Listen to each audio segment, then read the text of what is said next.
হলো যেই বান্দা আল্লাহ তাআলাকে অভিভাবক মানবে, ওই বান্দার যখন সে মা হোক, বোন হোক, সে পুরুষ হোক, নারী হোক, যুবক হোক, ওই বান্দা যখন অন্ধকার গহীন কবরে চলে যাবে, যখন তাকে সকলে রেখে চলে আসবে, 40 কদম দূরে যখন চলে আসবে, তিনটা প্রশ্নের সম্মুখীন যখন হবে, আল্লাহ তাআলাকে অভিভাবক মানার কারণে ওই বান্দার তিনটা প্রশ্নের উত্তর যিনি সহজ করে দেবেন, তিনি কে? জোরে বলেন তিনি কে? জোরে বলেন তিনি কে?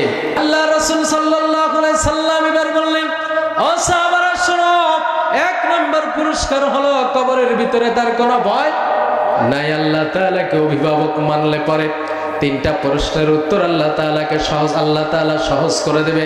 2 নম্বর পুরস্কার, আল্লাহর রাসূল সাল্লাল্লাহু আলাইহি সাল্লামকে সাহাবারা জিজ্ঞাসা করলো, ইয়া রাসূলুল্লাহ, 2 নম্বর